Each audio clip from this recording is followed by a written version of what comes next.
نحمده ونصلي على رسوله الكريم أما بعد فأعوذ بالله من الشيطان الرجيم بسم الله الرحمن الرحيم ليس البر أن تولوا وجوهكم قبل المشرق والمغرب ولكن البر من آمن بالله واليوم الآخر والملائكة والكتاب والنبيين صدق الله العظيم وصدق رسوله النبي الكريم ونحن على ذلك لمن الشاهدين والشاكرين والحمد لله رب العالمين.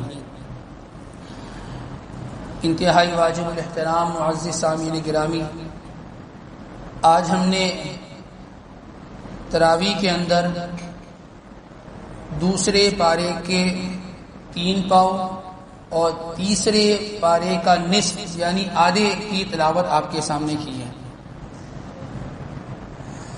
ہم نے جس آیت سے ابتدا کی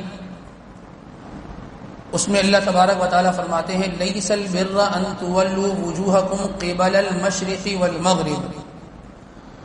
فرمایا کہ یہ کوئی نیکی کی بات نہیں ہے کہ تم اپنا قبلہ مشرق کو بناؤ یا مغرب کو بناؤ. نیکی کیا ہے؟ وہ چند اعمال ہیں، وہ ہم تمہیں بتلاتے ہیں. یہ اصل نیکی کے کام ہے. یہ الٹی سیدھی باتوں میں نہیں پڑھنا چاہیے. اصل میں گزشتہ کل یہ بات آ گئی تھی کہ آپ صلی اللہ علیہ وسلم کا جو سب سے پہلا قبلہ اور مسلمانوں کا جو قبلہ تھا وہ کیا تھا؟ بیت اللہ تھا. جب آپ نے مکے سے مدینہ اللہ کے حکم سے ہجرت فرمائی تو پھر کتنا عرصہ بیت المقدس کی طرف رخ کر کے نماز پڑھی؟ 16 یا 17 مہینے، دونوں طریقے کی روایت آتی ہیں. پھر اس کے بعد آپ کا قبلہ جو ہے وہ ہمارا قبلہ بیت اللہ ہو گیا تھا. جب یہ قبلے کی تبدیلی ہو رہی تھی نا کہ پہلے بیت اللہ تھا، پھر بیت المقدس ہوا، پھر بیت اللہ ہو گیا، تو مشرکین کو موقع مل گیا. بعض لوگ انتظار میں رہتے ہیں کہ کوئی موقع ہاتھ سے جانے نہیں دینا چاہیے. بس یہ مشرکین تو اللہ کے نبی کے جان کے دشمن تھے، تو ان کو موقع مل گیا. انہوں نے کہا بھائی یہ کیا لگا کے رکھا ہے؟ کبھی ادھر منہ کر کے نماز پڑھتے ہو، کبھی ادھر منہ کر کے نماز پڑھتے ہو. اگر تمہاری نماز ادھر منہ کر کے ہو رہی تھی تو پھر یہاں کیوں کیا؟ اگر یہ صحیح تھا تو پھر وہ غلط تھا. یہ کیا ہے بھائی؟ اب یہ اس طریقے کی باتیں کرنا شروع ہو گئے. دیکھیے یاد رکھیے، یہ باتیں وہ اللہ کے نبی سے کیا کرتے تھے، وہ صحابہ سے کیا کرتے تھے. صحابہ ہوشیار نہیں تھے، صحابہ بھولے بھالے لوگ تھے. صحابہ بھولے بھالے لوگ تھے. ہاں حکمت پسند تھے، حکمت تھی، ٹھیک ہے نا، لیکن سیدھے سادے صاف ستھرے لوگ تھے. اللہ تبارک و تعالی نے قرآن اتار دیا. اللہ تبارک و تعالی نے فرمایا کہ یہ جو باتیں کر رہے نا بحث مباحثہ کہ ادھر منہ کر کے نماز پڑھیں یا ادھر منہ کر کے نماز پڑھیں، صحیح کیا ہے؟ پہلے صحیح تھا یا اب صحیح ہے، یا اب غلط تھا یا پہلے صحیح تھا، کیا ہے؟ فرمایا کہ ان باتوں میں کچھ نہیں رکھا. یہ ادھر ادھر کے اعتراضات کرنے میں کچھ نہیں رکھا. ہاں اصل جو کرنے کا کام ہے نا وہ اعمال ہے. اعمال کرو، اعمال کرو. کیا اعمال کرو؟ فرمایا کہ سب سے پہلی بات تو یہ ہے ان کے منہ پر تماچا دے مارا. فرمایا اصل نیکی کی بات یہ ہے کہ تم کیا کرو؟ من آمن باللہ، تم اللہ پر ایمان تو لاؤ. اصل کرنے کا کام یہ ہے. تم اللہ پر ایمان نہیں لاتے، طرح طرح کے اعتراضات تمہاری زبان سے نکل رہے ہوتے ہیں، اس کا کوئی فائدہ نہیں. اصل چیز کیا ہے؟ من آمن باللہ، اللہ پر ایمان لاؤ. والیوم الآخر، جس آخرت کو تم نہیں مانتے اس پر ایمان لاؤ. والملائکۃ والکتاب والنبیین، فرشتوں پر ایمان لاؤ، کتابوں پر ایمان لاؤ، انبیاء پر ایمان لاؤ. اصل چیز یہ ہے. پھر فرمایا وآت المال علی حبہ ذوی القربى والیتامى. اب مالی یعنی مالی عبادت شروع ہو گئی کہ اللہ کی راہ میں اپنا مال خرچ کرو. باتیں انسان بہت بڑی بڑی کر لیتا ہے، لیکن جہاں دینے کا معاملہ ہوتا ہے نا وہ سب سے پیچھے کھڑا ہوتا ہے، منہ چھپا کے کہیں مجھے دینا نہ پڑ جائے. میں کہ اللہ کی راہ میں مال خرچ کرو، صحیح ہے. اسی طریقے سے فرمایا وَأَقَامَ الصَّلَاةَ، اور کیا کرو؟ نماز کو قائم کرو. وَآتَ الزَّكَاةَ، زکات دیا کرو. وَالْمُوفُونَ بِعَهْدِهِمْ إِذَا عَاهَدُوا، ہاں اپنے وعدے پورے کیا کرو. صف اول کا نمازی ہوں ماشاءاللہ میں، اور تہجد بھی پڑھتا ہوں، اشراق پابندی سے ہوتی ہے، لیکن وہ اصل میں جہاں بات کر لیتا ہوں نا اس وعدے کو میں پورا نہیں کرتا. یہ پورا دین نہیں ہے. یہ آدمی پورا دیندار نہیں ہے. یہ اس کی غلط فہمی ہے کہ عبادات پوری کرتا ہے لیکن معاملات کے اندر کوتاہی کرتا ہے. ہاں یہ آدمی پورا دیندار نہیں ہے. فرمایا کہ جب معاہدہ کرو اس معاہدے کو پورا کرو. اور پھر اس کے بعد کیا ہے؟ جب معاہدہ کرے گا اس کے معاہدے کو پورا کرے گا، حالات تو آئیں گے نا. جو آدمی دین پر چلتا ہے حالات اس پر آتے ہیں، حالات اس پر آتے ہیں. فرمایا والصابرین فی البأساء والضراء وحین البأس، اگر کبھی تنگدستی آ جائے، کبھی مشکلات آ جائیں، کبھی تکالیف آ جائے تو کیا کرو؟ صبر کرو. والصابرین، صبر کرنے والوں میں ہو جاؤ. کیا فرمایا؟ فرمایا کہ اولئک الذین صدقوا، جو لوگ یہ کام کریں گے یہی سچے لوگ ہیں. واولئک هم المتقون، یہی تقوی والے لوگ ہیں، یہی تقوی والے لوگ ہیں. اب بتائیے جی، یہ سچے لوگوں کی صفات بیان کر دی گئی، یہ کرائیٹیریا ہے، یہ متقی لوگوں کا کرائیٹیریا بیان کر دیا کہ یہ متقی اور سچے لوگ ہیں. ہم کہاں کھڑے ہیں؟ ہم اپنا جائزہ لیں. ایمان الحمدللہ ہے. نماز پڑھتے ہیں جی، پڑھتے ہیں. کتنی؟ دن میں 2، نہیں 3، نہیں 4، فجر رہ جاتی ہے. کیوں بھائی؟ اللہ کی راہ میں مال خرچ کرتے ہیں، بالکل کرتے ہیں. جب والدہ بیمار ہو جائیں یا میں بیمار ہو جاؤں نا، پھر مجھے فوراً صدقہ یاد آتا ہے کہ جی میں نے صدقہ کرنا ہے. اس طرح صدقہ کرتے ہیں. ہاں، وعدہ پورا کرتے ہیں. جس وعدے میں ہمارا نفع ہو اس کو پورا کرتے ہیں. یا اگر کسی اور نے ہم سے معاہدہ کر رکھا ہو اور وہ ہمارے وعدے کو پورا نہ کر رہا ہو، پھر ہم اس کو وعیدیں سناتے ہیں کہ دیکھو وعدہ پورا کرنے والا پکا مسلمان نہیں ہوتا، دیکھو ہمارا وعدہ پورا کرو، ہمارا مال تم نے دینا تھا، پیسے دینے تھے وہ دے دو. مطلب کے وقت میں باتیں پوری کرتے ہیں جب اپنا کام ہوتا ہے، لیکن جب کہیں پھنس رہے ہوتے ہیں اس وقت میں ہماری یہ جو دینداری ہے یہ پیچھے ہو جاتی ہے، پھر دنیا داری پھر وہ آگے ہو جاتی ہے.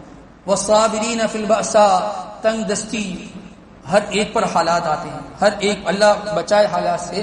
کبھی کاروبار کا اتار چڑھاؤ، کبھی اونچ نیچ ہوتی ہے، حالات آتے ہیں. کبھی ہاتھ بہت زیادہ ماشاءاللہ کشادہ اور کھلا ہوتا ہے، کبھی ہاتھ تنگ ہو جاتا ہے. صبر، ایک کلمہ منہ سے نہیں نکالنا. وہ رب جس نے پورا سال کھلایا، 15 20 دن 25 دن 1.5 مہینہ 2 مہینہ اگر حالات آ جائے نا، اس رب کی ناشکری انسان زبان سے نہ کرے. اور میں یہی سچے لوگ ہیں اور یہی متقی لوگ ہیں.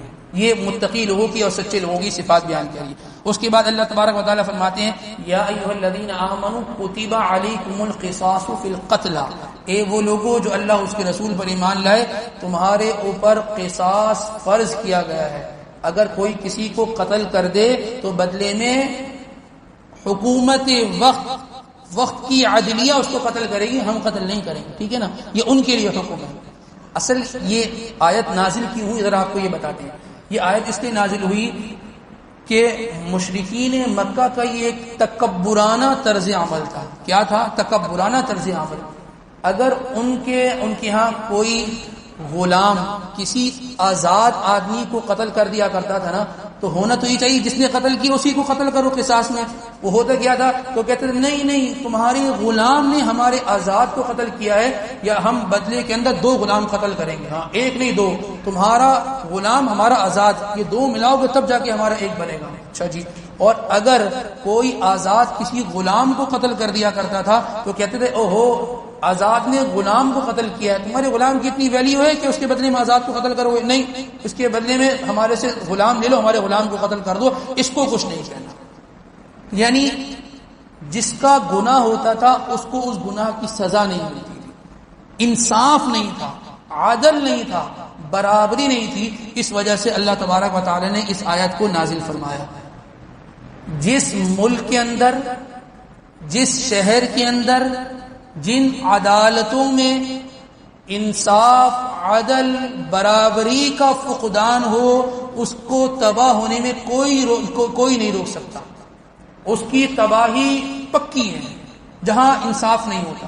جن گھرانوں میں والدین وراثت کے معاملے میں شریعت کو پیچھے رکھ دیتے ہیں اور انصاف نہیں کرتے، ان گھرانوں کا حال سوائے لڑائی جھگڑے کے تیسری اور کوئی چیز نہیں ہوتی. ہم اپنے ملک کا تھوڑا سا جائزہ لے لیتے ہیں. وہ آدمی کہ جس کی گاڑی پہ جھنڈا لگا ہو نا، اگر اس سے کوئی بندہ لگ جائے اور وہ چلے جائے تو کہتے ہیں جی صاحب ہیں، غلطی ہو گئی صاحب سے، کوئی مسئلے والی بات نہیں ہے، پیسہ لے لو. تمہارا پیسہ وہ بندہ لے آئے گا واپس؟ جس بندے کے کپڑوں پہ تھوڑے پھول لگے ہو نا اور اس سے کچھ ہو جائے تو کہ حضرت صاحب ہیں یہ، ان سے ہو گیا، مسئلے والی بات نہیں ہے، چلو جی جاؤ اپنا کام کرو. اور کسی بیچارے عام آدمی سے، وہ ٹھیلا لگانے والا، وہ چھلی بیچنے والا، وہ کوئی بیچارہ کوئی عام سا آدمی، اگر اس سے کوئی کام ہو جائے، اس سے کوئی غلطی ہو جائے، قانون ایسا حرکت میں آتا ہے آپ اندازہ نہیں لگا سکتے. یہ چیزیں جو ہمارے ملک کے اندر ہیں یہ زمانے جاہلیت میں ہوا کرتی تھی. یہ زمانہ جاہلیت کے اندر ہوا کرتی تھی، اور زمانے جاہلیت والا قانون وہی رسم و رواج آج پڑھے لکھے زمانے کے اندر ہمارے یہاں ہے۔ ہم پڑھ لکھ کر آگے چلے گئے، بہت ترقی کر لی۔ جی حضرت، آپ پڑھ لکھ کر آپ نے ترقی کی، لیکن یہ آپ کا جو گھیر لگا ہوا تھا وہ ریورس لگا تھا، آپ پیچھے چلے گئے۔ ہاں، آپ نے گھیر تو لگایا لیکن ریورس گھیرے آپ پچھلے زمانے میں اور زمانے جاہلیت کے اندر چلے گئے۔ عزیز دوستوں، ہم نے الحمدللہ اسلام لا کر ہم نے کلمہ پڑھا ہے، اور کلمہ پڑھنے کے بعد شریعت کے تمام احکامات ہم پر لازم ہو جاتے ہیں۔ اب جی کوئی انسان کسی کو قتل کر لے، اس سے بدلہ لینا دینا، یہ سب جو ہے وہ عدلیہ کا کام ہے اور حکومت وقت کا کام ہے۔ ہمارے ہاتھ میں جتنی چیزیں ہیں، ہمارے گھر کے معاملات، ہمارے خاندان کے معاملات، ہمارے جو ہے وہ اسی طریقے سے آفس کے کاروباری معاملات، وہاں پر انسان برابری والا معاملہ کرے۔ ہمارا تو غصہ بھی اتنا سمجھدار ہے نا کہ وہ کسی کمزور کو دیکھ کر آتا ہے، اور اگر کسی سامنے آدمی کوئی طاقتور ہونا اتنا سمجھدار ہے، پھر غصہ نہیں آتا، پھر آدمی کہتا ہے جی جانے دو، جی کوئی مسئلے والی بات نہیں، بس آئندہ خیال رکھیے گا حضرت، آئندہ خیال رکھیے گا۔ ہاں، ہم زمانے جاہلیت کے اندر زندگی گزارتے ہیں۔ اللہ تبارک و تعالی ہمیں زمانہ اسلام جیسا آپ نے عطا کیا، اسلام کی تعلیمات بھی عطا فرمائیے، اور اس پر چلنا اللہ ہمارے لیے آسان فرما دیجیے۔ اس کے بعد اللہ تبارک و تعالی فرماتے ہیں، یا ایھا الذین آمنوا کتب علیکم الصیام کما کتب علی الذین من قبلکم لعلکم تتقون۔ اے وہ لوگوں جو اللہ اس کے رسول پر ایمان لائے، اللہ تبارک و تعالی نے تم پر روزے رکھنا فرض کیے ہیں، اور یہ روزے صرف تمہارے اوپر نہیں، پچھلے جتنے انبیاء گزرے ان کے اوپر، ان کی امتوں پر روزے رکھنا فرض کیے گئے تھے۔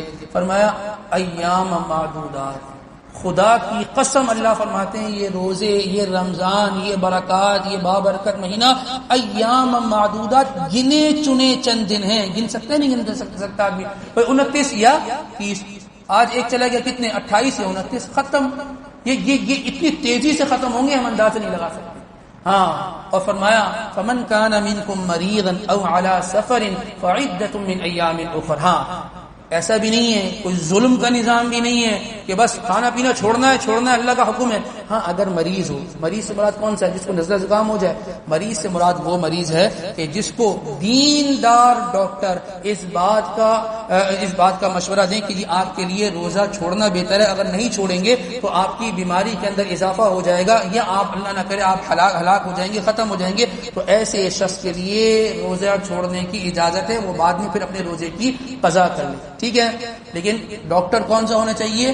دیندار۔ پہلی بات ڈاکٹر آج یہ کرتا ہے، تو روزہ تو نہیں رکھ رہا ہے، روزہ کیوں رکھ رہے ہیں؟ روزہ چھوڑ دیں، آپ روزہ چھوڑ دیں۔ بھائی دیندار ڈاکٹر ہونا چاہیے جس کو پتا ہو روزے کی اہمیت کیا ہے۔ آج ہم نے ظہر میں کیا بات عرض کری؟ جو شخص ایک رمضان کا روزہ بلا کسی عذر، بغیر کسی وجہ کے چھوڑتا ہے، پورے سال بھی روزہ رکھ لے، ابن ماجہ کی یہ روایت ہے، اس ایک روزے کا کے ثواب کو نہیں پہنچ سکتا۔ 365 دن روزہ رکھے اور اس کا ثواب اگر ملایا جائے تو رمضان کے ایک روزے کے برابر نہیں ہے۔ آپ بتائیے، یہ ہلکی چیز تھوڑی ہے، یہ کوئی چھوٹی چیز تھوڑی ہے، یہ کوئی معمولی چیز تھوڑی ہے۔ تو فرمایا کہ اگر مریض ہو اور یہ تمام تر صورتیں ہیں تو تمہیں روزہ چھوڑنے کی اجازت ہے، اور اس کے بعد پھر تم نے رمضان کے بعد اپنے اس روزے کی قضا کر لینی ہے۔ فرمایا او علی سفرن، ہاں اگر کوئی شخص سفر کے اندر ہو تو مسافر کے لیے بھی روزہ چھوڑنے کی وہ اجازت ہے، لیکن ایسا مسافر نہیں جس نے یہاں سے بولٹن مارکیٹ جانا ہو، نہ۔ مسافر کسے کہتے ہیں؟ شرعی مسافر کسے کہتے ہیں؟ شرعی مسافر اسے کہتے ہیں کہ جس کا سفر جو ہے وہ 77 کلومیٹر یا میل کے اعتبار سے 48 میل بنتا ہو۔ اب تو لوگ میل کا حساب نہیں لگاتے، اب تو کلومیٹر کا لگاتے ہیں۔ اگر 77 کلومیٹر کا اس نے سفر کرنا ہو تو وہ آدمی مسافر ہوگا، اس کے لیے سفر میں روزہ چھوڑنے کی اجازت ہوگی۔ اور یہ سفر کا اعتبار کہاں سے کیا جائے گا؟ یہ کلومیٹر، اس کی میجرمنٹ کہاں سے ہوگی؟ جب ہم ٹول پلازا کراس کریں گے، ٹول پلازا سے لے کر اس مقام تک جس مقام پر ہم نے جانا ہے، اگر 77 کلومیٹر بنتا ہوگا یا 48 میل بنتا ہوگا تو اس میں ہم نے روزہ چھوڑنے کی ہمیں کیا ہوگی؟ وہ اجازت ہوگی۔ اگر رکھ لیتے ہیں بہت اچھا ہے، اور اگر کسی کے لیے مشقت ہے، پہلے زمانے میں تو مشقتیں زیادہ ہوتی تھی، اب تو یہاں سے انسان بیٹھا جہاز میں اور فوراً جا کے وہ اپنے اتر گیا اپنے شہر کے اندر، کوئی مسئلے والی بات نہیں ہے۔ اگر پھر بھی مشقت ہو تو روزہ چھوڑنے کی اجازت ہے، بعد میں انسان اس روزے کی کیا کر لے؟ قضا کر لے۔ اس کے بعد اللہ تبارک و تعالیٰ فرماتے ہیں الحج اشہر معلومات، حج کا تذکرہ ہے۔ حج یہ عالمی عبادت ہے، عالمی عبادت ہے. پوری دنیا سے اہل اسلام کلمہ گو لوگ وہ حج بیت اللہ کی ادائیگی کے لیے آتے کہ نہیں آتے؟ آتے ہیں نا. اللہ ہمیں بھی نصیب فرمائے، اور جس کو اللہ نے عطا فرمایا اللہ بار بار بلائے، اللہ اس چوکٹ پہ جا کر اپنا ماتھا ٹیکنے کی اللہ میں توفیق نصیب فرمائے. وہ عرفات میں جانا، وہ مزدلفہ میں جانا، وہاں جا کر اللہ سے آہو بکا کرنا، اور اپنے جسم پہ دو لباس، دو کپڑے پہن کر اللہ سے رونا دھونا کہ اللہ یہ ہم سب کو نصیب فرمائے. اور اللہ تبارک و تعالی حج کا عشق اور حج سے محبت اور حج کے لیے اللہ تبارک و تعالی سے مانگنے کی اللہ میں توفیق عطا فرما دے. فرمایا یہ جو حج کا حج جو عبادت ہے، اس کا سب سے پہلا اور سب سے بڑا درس کیا ہے؟ وہ مساوات ہے. سب سے بڑا درس کیا ہے؟ مساوات، برابری. آپ کون ہیں؟ جی میں پرائم منسٹر ہوں فلاں ملک کا. جی آپ کون ہیں؟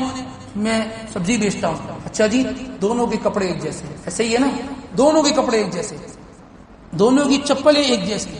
اچھا جی آپ کہاں جا رہے ہیں؟ جی میں چونکہ پرائم منسٹر ہوں میں عرفات جا رہا ہوں. آپ بھائی میں بھی عرفات ہی جا رہا ہوں. سب ایک ہی کام میں لگے. بھائی آپ کیا پڑھ رہے ہیں؟ جی میں لبیک اللہم لبیک پڑھ رہا ہوں. آپ تو بھائی میں بھی لبیک اللہم لبیک پڑھ رہا ہوں. صحیح ہے. ہر آدمی کا ایک ہی لباس، ہر آدمی کا ایک ہی عمل، ہر آدمی کا ایک ہی رکن، ہر آدمی کی زبان سے ایک ہی کلمہ جاری ہو رہا ہے. یہ کیا ہے؟ تمام حج کے اندر جو سب سے بڑا درس دیا گیا وہ کیا دیا گیا؟ وہ مساوات کا درس دیا گیا. سب کا ایک ہی مقصد ہوتا ہے، وہ اللہ تبارک و تعالیٰ کو راضی کرنا. اور یہی اللہ تبارک و تعالیٰ چاہتے ہیں کہ یہاں آؤ اور ہم سے ملو اور ہمیں راضی کرنے کی کوشش کرو، ہم انشاءاللہ تم سے راضی ہو جائیں گے. یہ حج کا مقصد ہے، اور یہ حج کی جو ہے وہ حج کا سارا خلاصہ ہے. اس کے بعد اللہ تبارک و تعالیٰ فرماتے ہیں فَمِنْهُمْ مَنْ يَقُولُ رَبَّنَا آتِنَا فِي الدُّنْيَا حَسَنَةً وَمِنْهُمْ مَنْ يَقُولُ رَبَّنَا آتِنَا فِي الدُّنْيَا وَمَا لَهُ فِي الْآخِرَةِ مِنْ خَلَاقٍ. یہاں دو آدمیوں کا تذکرہ ہو رہا ہے. ایک آدمی تو وہ ہے کہ جس آدمی نے اللہ سے یہ مانگا یا اللہ 17 گریڈ کی نوکری دے دیجیے. کیا دے دیجیے؟ 17 گریڈ کی نوکری دے دیجیے. یا اللہ وہ فلاں ماڈل کی گاڑی آئی، یا اللہ وہ عطا کر دیجیے. یا اللہ بحریہ ٹاؤن کے اندر ہے اللہ مکان دے دیجیے. کیا مانگ رہا ہے؟ صرف دنیا مانگ رہا ہے، دنیا مانگ رہا ہے، دنیا مانگ رہا ہے. اللہ فرماتے ہیں ایک آدمی تو وہ ہے کہ جو صرف دنیا مانگتا ہے. وہ صبح سے لے کر شام تک اس کی فکر، اس کی سوچ، اس کے دماغ میں صرف دنیا گھوم رہی ہے. ایک آدمی تو یہ ہے. اور ایک آدمی وہ ہے وہ کہتا ہے یا اللہ دنیا بھی اچھی کر دینا، یا اللہ قبر بھی اچھی کر دینا، یا اللہ قبر کے اندھیرے کا اللہ انتظام کر دینا. یا اللہ ادھر اکیلا میں تنہا ہوں گا، یا اللہ اس میں میری تنہائی کو اللہ دور کر دیجیے گا. یا اللہ وہ دنیا ہے، یا اللہ یہ دنیا ہے، یا اللہ بقدر کفایت یہ بھی عطا فرما دیجیے. آگے آپ کے سامنے کھڑے ہو کر یا اللہ مجھے اپنی زندگی کا جو کچھ میں نے کیا اللہ اس کا جواب دینا ہے، یا اللہ اس کی تیاری کرنے کی توفیق نصیب فرما دینا. تو دوسرا آدمی دنیا کی بھی جو ہے وہ فکر میں لگتا ہے، اور آخرت بھی دنیا سے زیادہ فکر میں لگتا ہے. فرمایا یہ دوسرا آدمی ہے. پہلا آدمی جو صرف دنیا مانگتا ہے، اللہ فرماتے ہیں وما لہ فی الآخرۃ من خلاق، آخرت میں کچھ نہیں ملے گا، آخرت میں اس کو کچھ نہیں ملے گا. اور دوسرا آدمی وہ ہے کہ جو دنیا بھی مانگتا ہے اور آخرت کی بھی عافیت مانگتا ہے. اللہ تبارک و تعالیٰ فرماتے ہیں ہم دنیا بھی دیں گے اور آخرت بھی دیں گے. تو ہم اللہ تبارک و تعالیٰ سے کیا مانگا کریں؟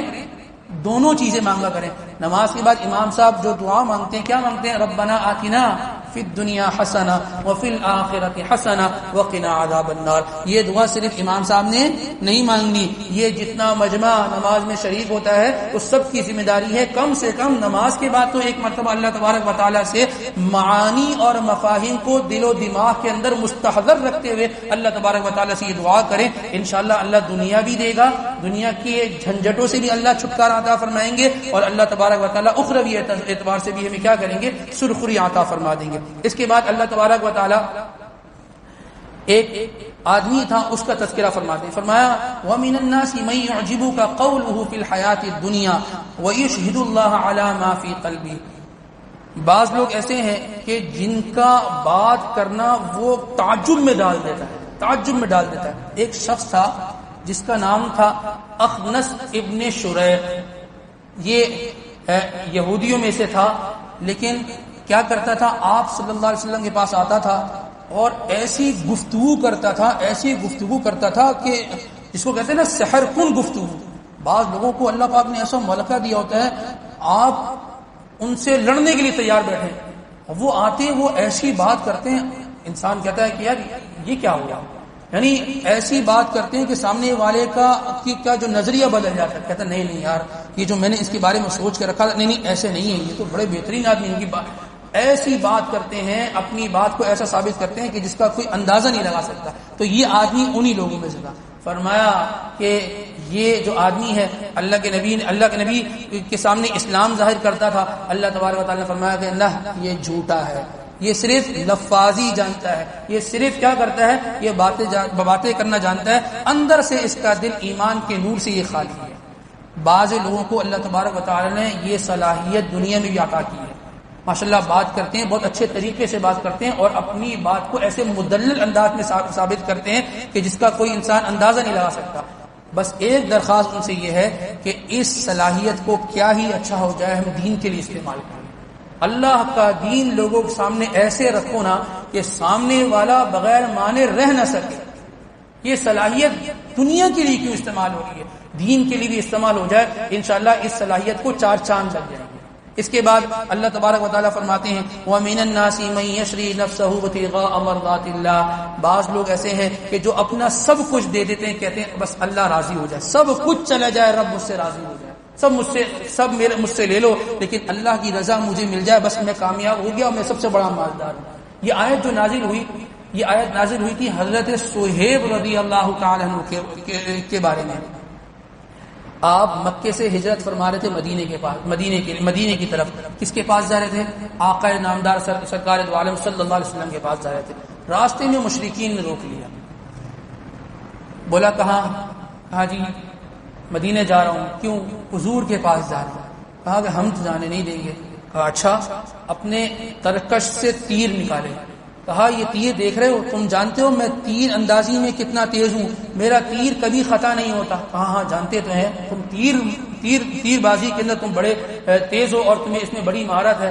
تو کہا کہ ایک تیر بھی اگر میرے پاس باقی رہا اس تیر سے بھی میں تمہارا مقابلہ کروں گا, اور اگر تیر ختم ہو گئے تلوار سے کروں گا. جب تک میرے تن میں جان ہے میں تم سے مقابلہ کروں گا, تم میرا راستہ نہیں روک سکتے. ہاں تمہیں کیا چاہیے؟ تمہیں مال چاہیے نا, تمہیں پیسہ چاہیے. اگر تمہیں مال اور پیسہ چاہیے نا تو مکے میں میرا جو گھر ہے فلاں جگہ رکھا ہے, وہ گھر بھی تمہارا, اس کے اندر جتنے خزانے جتنا پیسہ جو کچھ ہے وہ سب تمہارا ہے. بس مجھے حضور کے پاس جانے دو, مجھے حضور کے پاس جانے دو.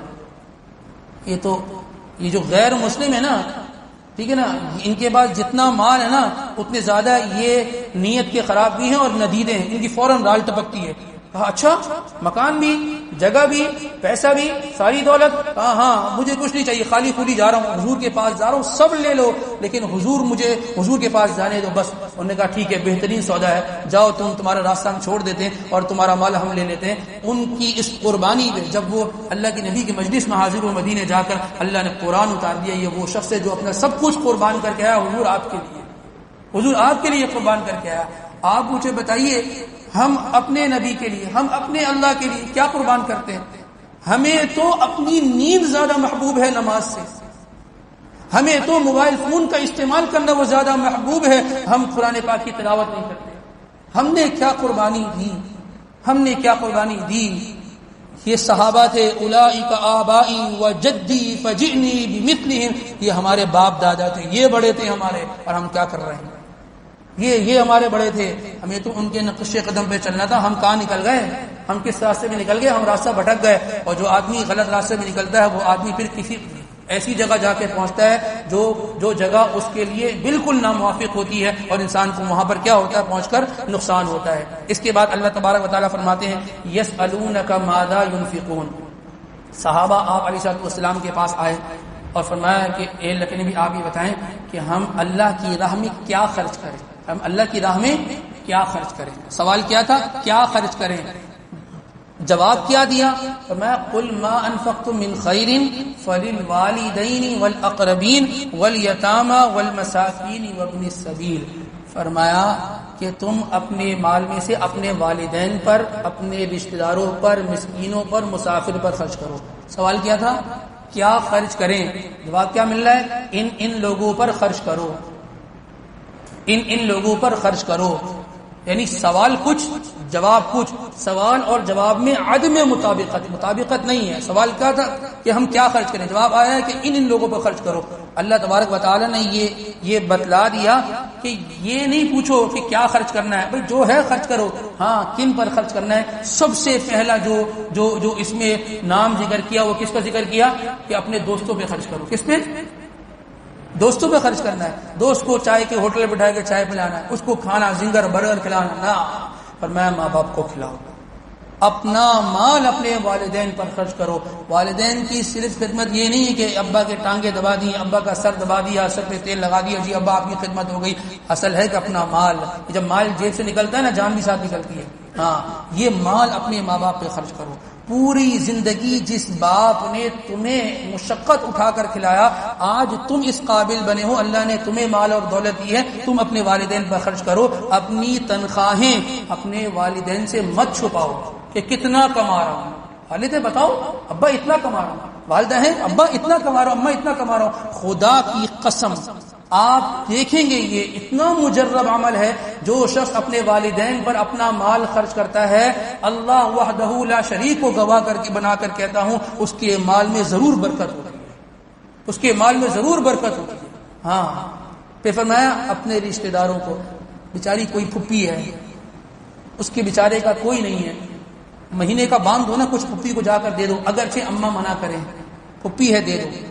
خالہ ہے بیچاری، نہیں ہے بیچارے کا کوئی حالات ایسے نہیں ہیں، ان کے بیچارے کے گھر کے حالات بڑے عجیب ہیں، اگرچہ ابا کو برا لگے آپ چپکے سے جا کے خالہ کو دے دو۔ بہت سارے اور بھی تو کام ایسے ہیں جو ہم والدین سے چھپا کر کرتے ہیں، یہ نیکی کا کام چھپا کر کیوں نہیں کر لیتے؟ کسی کو برا لگے، لیکن ہم نے اپنے رشتہ داروں کو، ہم نے اپنے غریب رشتہ داروں کو، ہم نے ان کا خیال رکھنا ہے اور ان کی مالی معاونت کرنی ہے، صرف زبانی خرچ نہیں۔ جو پپی آپ کی بڑی یاد آتی ہے، پپی بس آپ دعا میں یاد رکھا کریں، پپو جی سر پہ ہاتھ رکھ دیجیے، آپ کیا دے رہے ہیں پپی کو، آپ کیا دے رہے ہیں؟ اور یاد رکھیے حالات ایک جیسے نہیں رہتے۔ آج پپی اس حال میں نا، کل آپ کا بھی بڑھاپا آنا ہے، آپ پر بھی حالات اللہ نے اگر آ گئے تو آپ کے لیے بھی اللہ تبارک و تعالی ایسے لوگ کھڑے کر دیں گے جو آپ کی خدمت کریں گے انشاءاللہ تعالی۔ اللہ لوگوں کو جو ہے نا کسی کا محتاج نہ بنائے، لیکن اگر کسی پر حالات آ جائیں تو انشاءاللہ اللہ تبارک و تعالی اس کے لیے بھی کوئی نہ کوئی کفیل پیدا کر دے گا جو اس کی کفالت کرے گا۔ اس کے بعد اللہ تبارک و تعالی اس پارے کے آخر کے اندر یہ فرماتے ہیں حافظوا علی الصلوات والصلاۃ الوسطی، اپنی نمازوں کی حفاظت کیا کرو۔ اس طرح پیسے کی حفاظت کرتے ہو نا، منٹ میں انسان دیکھتا ہے نہیں ہے رکھے ہوئے، انسان موبائل کی حفاظت کرتا رکھا ہے، ہاں جی رکھا ہوا ہے، حفاظت کرتا ہے نا، اس سے زیادہ نماز کی حفاظت کرو۔ اور پھر فرمایا والصلاۃ الوسطی، خصوصاً جو درمیانی نماز ہے اس کی حفاظت کیا کرو۔ فجر ظہر ایک طرف، مغرب عشاء ایک طرف، درمیان میں کون آ گئی؟ کیوں عصر کا وقت، عصر کو کیوں خاص کیا؟ عصر کا جو وقت ہوتا ہے نا، ایک تو یہ کہ بڑا مختصر سا دورانیہ ہوتا ہے، ٹھیک ہے نا، عصر و مغرب کے درمیان میں، اور یہ جو وقت ہوتا ہے یہ بڑے کام کاج کا وقت ہوتا ہے۔ ہماری یہاں مارکیٹ ہی 2 بجے کھلتی ہیں، 2 بجے کھلتی ہیں، گاہک آنا شروع ہوتے ہیں وہ 3-4 بجے گاہک۔ اب جب عصر کا وقت اذان ہوئی، یہاں مارکیٹ میں رش لگا اور جی اذان ہو گئی، اب میں نماز پڑھوں یا میں کسٹمر ڈیل کروں، میں اپنے کام کو دیکھوں، میں کیا کروں؟ میں نے اس وقت میں اپنی نماز کی فکر کرنی ہے۔ اللہ تبارک و تعالی نے واضح فرما دیا کہ اپنی عصر کی نماز اور نمازوں کی بھی فکر کرو، خاص طور پر عصر کی نماز کی فکر کرو۔ یہ نماز کا وقت ایسے وقت میں آتا ہے کہ جب انسان بڑے امتحان میں ہوتا ہے، ایک طرف مال ہے، دوسری طرف وہ مال دینے والا رب ہے، کہاں جائے؟ فوراً نماز کی طرف انسان کو آ جانا چاہیے۔ اس کے بعد تیسرے پارے کی ابتدا ہوئی، اللہ تبارک و تعالیٰ فرماتے ہیں تلک الرسل فضلنا بعضهم على بعض، ہم نے بعض رسولوں کو بعض پر کیا دی ہے؟ فضیلت دی ہے۔ دیکھیے الحمدللہ ہم انبیاء کے تفضیل کے قائل ہیں، انبیاء کے تفریق کے قائل نہیں ہیں۔ مشرکین یہود ان کا کیا کام تھا؟ ہم ان کو نبی مانیں گے، آپ کو نبی نہیں مانیں گے، ہم ان کو مانیں گے ان کو نہیں مانیں گے، وہ تفریق کرتے تھے۔ ہمارا کام کیا ہے؟ ہم نے ماننا سب کو، ہاں بعض کو بعض پر فضیلت دی ہے۔ 5 جو ہیں وہ اولو العزم جو ہے نا وہ کیا ہے پیغمبر گزرے ہیں. نمبر 1 حضرت ابراہیم علیہ الصلوۃ والسلام، نمبر 2 حضرت نوح علیہ الصلوۃ والسلام، نمبر 3 حضرت موسیٰ علیہ الصلوۃ والسلام، نمبر 4 حضرت عیسیٰ علی نبینا علیہ الصلوۃ والسلام، اور نمبر 5 امام الانبیاء سرور کونین سرکار دو عالم صلی اللہ علیہ وسلم کی ذات گرامی.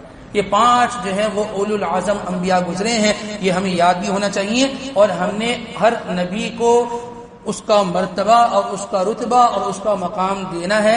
یہی ہمیں ہمارے نبی نے تعلیم دی ہے، اور قرآن پاک کے اندر جہاں بجا ہمیں یہ باتیں ملیں گی کہ کیا کرو انبیاء پر ایمان لاؤ. آیا نا پیچھے گزرا کہ والکتابی والنبیین، تمام کتابوں پر ایمان لاؤ اور تمام نبیوں پر ایمان لاؤ، سب کو ماننا ہے، کسی قسم کی کوئی تفریق نہیں کرنی ہے. اس کے بعد کیا ہے؟ آیت الکرسی ہے. آیت الکرسی حضرت ابو ہریرہ رضی اللہ تعالی عنہ، یہ بخاری شریف کی روایت ہے. حضرت ابو ہریرہ رضی اللہ تعالی عنہ فرماتے ہیں کہ ایک موقع پر آپ علیہ الصلوۃ والسلام نے صحابہ میں یہ اعلان کیا کہ یہ کچھ غلہ آیا، غلہ، اس غلے کی رات بھر چوکیداری کرنی ہے، کون کرے گا؟ فرماتے ہیں میں نے ہاتھ اٹھا لیا ہے، اللہ کے نبی میں پوری رات جاگوں گا اور میں چوکیداری کروں گا. فرمایا کہ چلو ٹھیک ہے جی. رات ہوئی اور سب سو گئے، یہ چوکیداری کے لیے بیٹھ گئے. بھی غلہ ہے، اور اللہ کے نبی کا یہ ذاتی غلہ نہیں تھا، یہ اپنے استعمال کے نہیں رکھا تھا کہ جی میں نے گھر میں استعمال کرنا ہے. یہ صبح اٹھ کے غریبوں میں تقسیم کرتے تھے. اللہ کے نبی کا یہ معمول تھا. ہاں وہ روایت میں آتا ہے نا کہ رات کو ایک دم سو رہے تھے، سو کے اٹھے اور گئے، نکالا کچھ سامان دے کے آ گئے. گھر میں زوجہ مطالعہ نے پوچھا کہ کیا ہو گیا؟ ایک دم اٹھے گئے آئے، کیا ہوا؟ کہا کو یاد آیا کہ کچھ رقم پڑی تھی اور جو نا مجھے بے چینی ہوئی کہ بھئی یہ میں کسی کو دے دوں جس مستحق تک پہنچانی ہے. اٹھے پہلے وہ دے کر آئے، رات میں پھر آ کر نیند کری، پھر نیند آئی. اور ہمیں تو نیند اس وقت تک نہیں آتی جب تک کہ ہمارا وہ دیا ہوا ہے جو وہ آ نہ جائے. وہ آ جائے پھر کہتے ہیں یار آج نیند آئی ہے، پورے 1.5 مہینے کے بعد وہ پیسہ پھنسا ہوا تھا وہ آج پہنچا ہے. ماشاءاللہ ہماری یہ کیفیت ہے. ہمیں نیند اس وقت آتی ہے جب ہمارا پیسہ پورا آ جائے، اور حضور کو نیند اس وقت آتی تھی جب پیسہ نکال دیں، دے دو، جس کا ہے غریب و غربا میں تقسیم کر دو. کسی سے ادھار نہیں لیا ہوا تھا. لوگ اللہ کے نبی کو دیتے تھے کہ آپ غریبوں میں تقسیم کریں، بس آپ پھر غریبوں میں تقسیم کیا کرتے تھے. اپنے صحابہ میں جو غریب و غربا تھے اللہ کے نبی ان پر تقسیم کیا کرتے تھے. بہرحال رات ہوئی اور آپ بیٹھ گئے. ایک شخص آیا، وہ شخص کہنے لگا کہ وہ تھوڑا سا غلہ چاہیے. فرمایا کہ نہیں، اللہ کے نبی نے چوکیداری کے لیے بٹھایا، تم آئے ہو یہاں سے مجھ سے غلہ لینے کے لیے. تو کہنے لگا دیکھیں میں بڑا تنگ دست ہوں، بڑا فقیر ہوں، اور میرے گھر والے، ان کا میرے اہل و عیال بڑی تعداد میں، بڑے بیوی بچے میرے، اور جو نا ہماری کمائی اتنی نہیں ہے. جیسے کہ باتیں ہماری یہاں ہوتی ہیں آپ کو پتہ ہے. تو کہا کہ آپ کچھ دے دیجیے. مجبور ہو گئے. بعض اوقات آدمی مجبور ہو جاتا ہے. تو کہا کہ اچھا چلو ٹھیک ہے لے جاؤ. صبح ہوئی فوراً اللہ کے نبی کے پاس گئے. فرمایا اللہ کے نبی آپ نے رات کو چوکیداری کے لیے بٹھایا تھا نا. تو وہ ایک شخص آیا تھا، وہ اتنا میرے پیچھے لگ گیا، وہ کہتا ہے کہ میرے حالات بڑے خراب ہیں اور یہ ہیں اور وہ ہیں، فلاں امکان ہے. تو فرمایا کہ اللہ کے نبی میں مجبور ہو گیا، میں نے تھوڑا سا غلہ اٹھا کے اس کو دے دیا. اللہ کے نبی نے فرمایا کہ چلو ٹھیک ہے وہ آدمی آج پھر آئے گا. چلو جی. دوسرا دن ہوا، رات ہوئی اور پھر چوکیداری کے لیے بیٹھ گئے. وہ آدمی پھر آیا، پھر وہی بات کہ میرے اہل و عیال بہت کثیر ہیں، کوئی مالی حالات اچھے نہیں ہیں، آپ میرا خیال کریں، میری مدد کریں، تھوڑا سا غلہ دے دیں، ہمارے گھر میں کھانا بن جائے گا. یہ وہ ساری باتیں کر دی. فرمایا کہ اچھا بھائی ٹھیک ہے لے جاؤ بھائی. صبح پھر اللہ کے نبی کے پاس گئے. فرمایا اللہ کے نبی آپ نے فرمایا تھا نا وہ آئے گا، وہ آ گیا تھا. وہ پھر وہ پیچھے لگ گیا، اللہ کے نبی میں نے دے دیا. فرمایا کہ اچھا آج پھر آئے گا. رات ہوئی وہ پھر آ گیا. کہنے لگا کہ جی وہی بات ہے، حالات بڑے سخت ہیں، معیشت تنگ ہو گئی ہے، ڈالر مہنگا ہو گیا ہے، جو باتیں ہماری یہاں ہوتی ہیں وہی باتیں کرنے لگ گئے. کہا کہ بھائی آپ کچھ دے دیجئے. تنگ آ گئے. اچھا بھائی لے جا. لے گئے. صبح اللہ کے نبی کے پاس گئے. فرمایا کہ اللہ کے نبی آپ نے فرمایا تھا آج تیسرے دن پھر آیا تھا. آپ نے فرمایا کہ ہاں. اور پھر فرمایا کہ اچھا جب وہ تیسرے دن جانے لگا نا تو اس نے ایک بات کہی. کہا کہ دیکھو میں جا رہا ہوں، تمہیں بات بتاتے چلوں، تم بھلے آدمی رکھتے ہو، تم نے میری مدد کی، بھلے آدمی رکھتے ہو. دیکھو جب رات کو سویا کرو نا تو سوتے وقت کیا پڑھ لیا کرو؟ آیت الکرسی پڑھ لیا کرو. پوری رات تمہاری اللہ پاک کیا کریں گے؟ حفاظت فرمائیں گے. تو صبح گیا، صبح وہ ہریرہ رضی اللہ تعالیٰ اللہ کے نبی کے پاس گیا. فرمایا کہ وہ تیسرے دن پھر آیا تھا اور پھر وہی رونا دھونا تھا اور مجھ سے غلہ لے گیا اور آخر میں وظیفہ بھی بتا کے گیا. فرمایا کہ رات کو جو ہے نا آیت الکرسی پڑھ لیا کرو. تو اللہ کے نبی نے فرمایا صدقک وہو کذوب، بات تو اس نے سچ کہی لیکن وہ تھا جھوٹا آدمی. میں کہ اللہ نے کیا مطلب کہ بات تو سچ کہی لیکن وہ تھا جھوٹا آدمی؟ فرمایا کہ وہ شیطان تھا. وہ 3 دن سے تمہارے پاس آ رہا تھا، وہ تم سے جو لے کر جا رہا تھا وہ شیطان تھا، اور وہ تھا تو جھوٹا آدمی، لیکن بات سچ کر گیا کہ جو آدمی رات کو سوتے وقت آیت الکرسی پڑھے گا پوری رات اللہ تبارک و تعالیٰ اس کی ناگہانی آفات سے حفاظت فرمائیں گے۔ بتائیے جی، آیت الکرسی یاد ہے؟ اگر یاد ہے تو ویل اینڈ گڈ، اگر نہیں ہے نا تو اس کی فکر کرنی ہے، بھائی یہی وقت اور زمانہ ہے، یاد کریں۔ ایسا نہ ہو کہ جب انسان کا دماغ کسی کام کا نہ رہے، اب انسان کہے کہ جی مجھے یاد کرا دو یا میں یاد کر لوں، بہت مشکل ہو جائے گا۔ یہ جو اللہ نے آج صحت دی ہے، جو اللہ نے صلاحیتیں دی ہے، یہ آج دین کے لیے استعمال ہو، بجائے اس کے کہ انسان جب دنیا کے اعتبار سے بالکل فارغ ہو جائے، اب آ جاؤ جی میں نے کیا کرنا ہے، اب میں نے جو ہے نا وہ کیا کرنا ہے، اب میں نے دین کا کام کرنا ہے۔ اب تو تم اپنا کام کرنے کے قابل نہیں رہے، تم کیا دین کا کام کرو گے؟ آیت الکرسی کیا ہے، اس کا تھوڑا مفہوم رکھ دیتے ہیں۔ آیت الکرسی کے اندر کوئی دعا نہیں ہے، آیت الکرسی کے اندر کیا ہے، صرف اور صرف اللہ کی بڑائی ہے، صرف اور صرف اللہ کی بڑائی ہے۔ فرمایا اللہ لا الہ الا هو الحی القیوم، اللہ کی ذات وہ ہے جو ہمیشہ سے ہے، ہمیشہ رہے گی، سب ختم ہو جائے گا تب بھی اللہ رہے گا، اور جب کچھ بھی نہیں تھا اس وقت بھی اللہ تھا۔ لا تأخذه سنة ولا نوم، نہ اس کو اونگ آتی ہے نہ اسے نیند آتی ہے۔ لہ ما فی السماوات وما فی الارض، زمین اور آسمان میں جو اقتدار اور بادشاہت ہے وہ صرف اور صرف اللہ تبارک و تعالیٰ کی ہے۔ من ذا الذی یشفع عنده الا باذنہ، جو بھی اللہ کے سامنے کلام کرے گا اور شفاعت جو ہے نا وہ کرے گا، کسی کی سفارش کرے گا، وہ اللہ کے حکم کے بغیر ایک لفظ بھی زبان سے اللہ کے سامنے نہیں نکال سکتا۔ فرمایا کہ یعلم ما بین ایدیہم وما خلفہم، تم کیا سمجھتے ہو؟ اللہ کو کچھ نہیں معلوم، تم کیا کر رہے ہو؟ اللہ فرماتے ہیں کہ ہم اگلا پچھلا سب کچھ جانتے ہیں، ہمیں سب معلوم ہے کون کیا کر رہا ہے، کس کے دل دماغ کے اندر کیا چل رہا ہے، ہمیں سب معلوم ہے۔ پھر فرمایا ولا یحیطون بشیء من علمہ الا بما شاء، اللہ کا علم، تم اللہ کے علم کو جانتے نہیں ہو، اللہ کے پاس پوری کائنات کا علم ہے، ہر فرد، ہر عورت اور ہر پتے اور ہر ایک تنکے کا علم ہے۔ فرمایا ولا یؤودہ حفظہما، ہاں تم کیا سمجھتے ہو کہ اللہ اتنا نظام چلا رہے ہیں، اللہ تھک جاتے ہیں؟ ولا یؤودہ حفظہما، اللہ تھکتے نہیں ہیں۔ وہو العلی العظیم، وہ اللہ کی ذات وہ ہے کہ جو سب سے زیادہ بلند و بالا ہے، عظیم اور سب سے زیادہ مرتبے والی ذات ہے۔ یہ آیت الکرسی کا ترجمہ ہے اور یہ آیت الکرسی کا جو ہے وہ مفہوم ہے۔ اس کے بعد جو سورت شروع ہوتی ہے وہ سورہ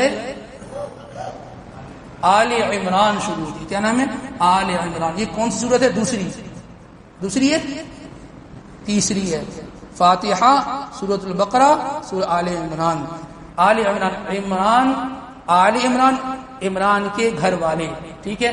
یہ جو عمران تھے نا، یہ اللہ کے نبی تھے اور یہ حضرت مریم کے والد تھے۔ کون تھے؟ حضرت مریم کے والد۔ ان کی اہلیہ کا نام حنا تھا۔ کیا نام تھا؟ حنا۔ آل عمران، عمران کے گھر والے، پورے گھر والوں کا میں نے آپ کے سامنے پورا تذکرہ رکھ دیا۔ ان کا نام عمران تھا اور یہ حضرت مریم کے والد تھے، اور حضرت مریم کن کی والدہ تھی؟ حضرت عیسیٰ علیہ نبینا علیہ السلام۔ اور ان کی اہلیہ کا کیا نام تھا؟ حنا نام تھا۔ یہ کیا کرتے تھے؟ یہ مسجد کے امام تھے۔ کون سی مسجد کے امام تھے؟ بیت المقدس کے امام تھے۔ بیت المقدس کے امام تھے۔ وہ کیا سرزمین، کتنی مقدس سرزمین، آج وہاں پہ خون کی ہولی کھیلی جا رہی ہے، خون کی ہولی کھیلی جا رہی ہے۔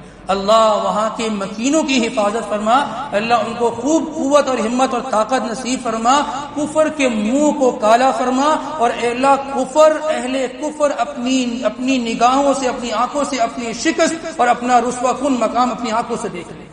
تو یہ مسجد کے امام تھے۔ اس زمانے کے اندر مسجد کا امام ہونا یہ ایک جو ہے وہ مرتبے کی بات ہوا کرتی تھی۔ ہاں، مرتبے کی بات ہوا کرتی تھی۔ آج تو 21 گریڈ کا آفیسر لگ جائے اور فلاں کمپنی کا جو ہے وہ سی او لگ جائے، بھائی یہ آدمی جو ہے بڑا، یہ کچھ ہیں۔ امام صاحب تو بس فارغ آدمی ہے۔ اس زمانے کے اندر امام مسجد کی بڑی ویلیو ہوا کرتی تھی اور یہ بڑا مرتبہ سمجھا جاتا تھا۔ تو فرمایا کہ سورہ آل عمران کی ابتدا میں اللہ تبارک و تعالیٰ فرماتے ہیں الف لام میم۔ اس کا معنی کون جانتا ہے؟ اللہ ہی جانتا ہے۔ ہم نے کل ذکر کیا تھا نا، اللہ ہی جانتا ہے اس کا معنی کیا ہے۔ اللہ لا الہ الا هو الحی القیوم، اللہ کی ذات وہ ذات ہے کہ جو ہمیشہ سے ہے اور ہمیشہ رہے گی۔ یہ اللہ کی بڑائی ہے، یہ اللہ کی بڑائی ہے۔ کچھ دیر روزانہ کی بنیاد پہ تھوڑی دیر بیٹھ کے انسان اللہ کی بڑائی بیان کیا کرے. اللہ آپ خالق ہیں، اللہ آپ مالک ہیں. ہماری جو تبلیغ والے ساتھی ہیں نا، ان کا جو بیان شروع ہوتا ہے نا، وہ شروع اسی سے ہوتا ہے. اللہ خالق ہیں، اللہ مالک ہیں، اللہ رازق ہیں، پوری کائنات کو اللہ نے پیدا کیا. اللہ جس کو جاتے ہیں صحت دیتے ہیں، اللہ جس کو جاتے ہیں اللہ تبارک و تعالیٰ وہ جو ہے نا تنگدستی سے فراخی کی طرف اللہ نکال دیتے ہیں. یہ اللہ کی بڑائی کے کلمات ہیں. ہم سے کہا جائے نا تھوڑا سا آئی فون کا جو اسٹرکچر بتاؤ، اس کے فوائد بتاؤ، تو انسان بتائے گا ہاں آئی فون کی یہ خصوصیت ہے، لیپ ٹاپ کی یہ خصوصیت ہے، فیس بک کی یہ خصوصیت ہے، اور فلاں اس چیز کی یہ خصوصیت ہے. اللہ کی بڑائی بولنے کے لیے بولا جائے تو انسان 2 منٹ نہیں بول سکتا. جس اللہ نے سب کچھ بنا دیا، تم اس اللہ کی تعریف ہی نہیں بیان کر رہے، اس کی تعریف ہی نہیں بیان کر پا رہے ہو روزانہ. اور جب بھی دعا مانگا کریں اللہ کی بڑائی خوب بیان کریں، خوب بیان کیا کریں، پھر اپنی درخواست اور اپنی گزارش اللہ کی بارگاہ میں رکھا کریں. اس کے بعد اللہ تبارک و تعالیٰ فرماتے ہیں زُيِّنَ لِلنَّاسِ حُبُّ الشَّهَوَاتِ مِنَ النِّسَاءِ وَالْبَنِينَ وَالْقَنَاطِيرِ الْمُقَنطَرَةِ. اللہ تبارک و تعالیٰ فرماتے ہیں ہم نے انسان کے لیے اس چیز کو مزین کر دیا، اس کے دل کے اندر اس چیز کو اس کی محبت کو بٹھا دیا. کس چیز کی محبت کو؟ بیویوں کی محبت کو. من النساء والبنین، اولاد کی محبت دل میں. فرمایا والقناطیر المقنطرہ، بینک بیلنس. اس کا لفظی ترجمہ یہ ہے کہ سونے اور چاندی کی جو ڈلیاں ہیں اس کی محبت دل میں ہے. سونا، چاندی، پیسہ، ڈالر، ریال، اس کی محبت سب کے دلوں میں بیٹھی ہوئی. فرمایا والخیل المسومہ، اور بہترین قسم کی سواری ہو. فرمایا والانعام والحرث، بہترین قسم کا کاروبار ہو. اللہ تبارک و تعالیٰ فرماتے ہیں یہ ساری چیزیں، جتنا مال، دولت، گاڑیاں، مکان، فرمایا کہ یہ سب کا سب ذالک متاع الحیات الدنیا، یہ دنیا کی زندگی کا سامان ہے، اس کے سوا کچھ بھی نہیں ہے. پھر آگے فرماتے قل انبئکم بخیر من ذالکم، ہم یہ نہ بتائیں کہ ان چیزوں سے بہترین چیز کیا ہے، ان سے اچھی چیز کیا ہے. فرمایا ان سے اچھی چیز یہ ہے للذین اتقوا عند ربهم، وہ آدمی جو تقوی اختیار کرے، متقی بن جائے. فرمایا جنات تجری من تحتها الانہار خالدین فیہا وازواج مطہرات ورضوان من اللہ. اس سے بہترین چیز جنت ہے. تم دنیا کے مکان اور اس زمین پر تم جو ہے خوش ہوتے ہو، فخر کرتے ہو، اصل جنت ہے. جنت مل جائے بس یہ تمہارا کام بن جائے گا. فرمایا اور کیا ہے، جنت کے اندر جو حوریں تمہارے لیے رکھی ہیں وہ بہترین ہے، اس کے لیے تم دوڑ لگاؤ اور کوشش کرو. اور فرمایا کہ سب سے بہترین چیز کیا ہے، وَرِضْوَانٌ مِّنَ اللَّهِ، اللہ کی رضا. آج ہم گناہ کیوں نہیں کرتے؟ اللہ ناراض ہو جائیں گے، اللہ یہ کام کیوں نہیں کرنا، اللہ اس سے ناراض ہو جائیں گے، ہمیں ڈر لگتا ہے. آخرت میں مومن آدمی جو اپنی زندگی پاک دامنی کے ساتھ گزار کے جائے گا، اللہ کی طرف سے اعلان ہو جائے گا ہم تم سے اب ہمیشہ ہمیشہ کے لیے راضی ہیں بس. اور جب اللہ راضی ہو گیا نا، سارا معاملہ حل ہو جائے گا. تو یہ دنیا کی جو زندگی ہے، یہ اللہ فرماتے ہیں بس یہ دنیا کا سامان ہے، یہ آپ کی میری آنکھوں کے بند ہونے تک ہے. آنکھیں بند ہوئی سب ختم ہو گیا. اور آخرت ایسی ہے جو ہمیشہ کی ہے اور ہمیشہ رہے گی، اور ہم ہمیشہ اس سے نفع اٹھاتے رہیں گے. اللہ تبارک و تعالی ہمیں کہنے سننے کے ساتھ ساتھ ان تمام تر باتوں پر عمل کرنے کی توفیق نصیب فرمائے. وآخر دعوانا الحمدللہ.